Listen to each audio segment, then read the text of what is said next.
No state has experienced as divisive a political climate as Wisconsin has over the past 2 years.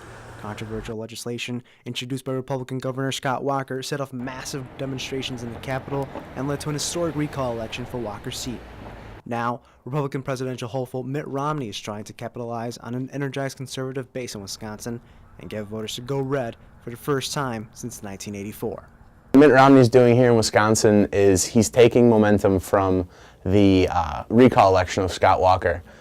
All the people who paid attention and came out and voted for that because they saw how important it is. He's trying to grasp that. He's trying to get that fire under Wisconsin voters again. Marquette University political science professor John McAdams says the recall may give Romney a boost, but not as much as the Republicans might hope. There might be a very slight effect. Politicization tends to beget politicization. That is to say, if you get people interested in politics, they tend to stay interested in politics.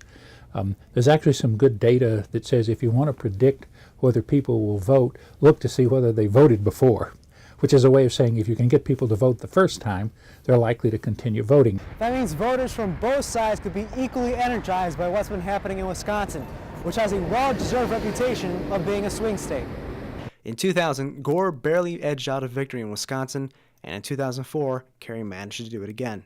In 2008, Obama won Wisconsin in a solid victory, but then, just 2 years later, voters picked a Republican governor, Republican senator, and several Republican congressmen. In August, Governor Romney announced he was choosing one of the Badger State's rising political stars, a move notoriously used in battleground states.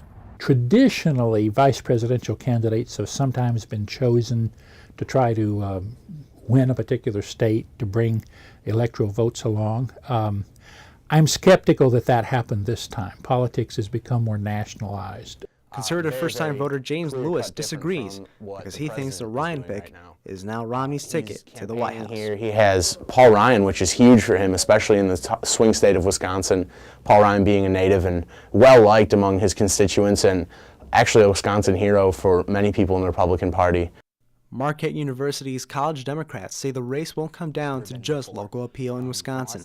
They say Obama is now a seasoned campaigner who knows how to get his message out. We've been going strong campaigning for almost 2 years straight since the 2010 elections. We're unique. No one else in the country has been going in campaign mode for this long, this hard. Wisconsin voters have also been in campaign mode for 2 years due to the midterm elections, followed by the historic recall, followed by the presidential election. There's concern that Wisconsin voters are simply tired of the ads and the mudslinging. People may say, I'm tired of all these elections. They may say, I'm tired of all these political ads. And they're not lying.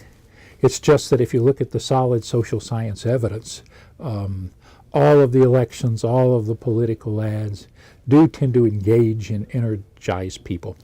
So will Wisconsin voters swing the Republican ticket with its native son on board, continuing a statewide trend of conservative victories? Or will they stick with Obama, for whom they overwhelmingly voted in 2008? At the 2008 election, you might think, hey, Wisconsin's a liberal state now. It's like us and Massachusetts, and then 2010, and it's, wow, it's Wisconsin and Texas, solidly Republican. And now we're back to where I think the underlying situation is, which is to say we are a purple state. We are in the middle. We could indeed go either way. Reporting from Marquette University in Milwaukee and for Washington Week, I'm Victor Jacobo.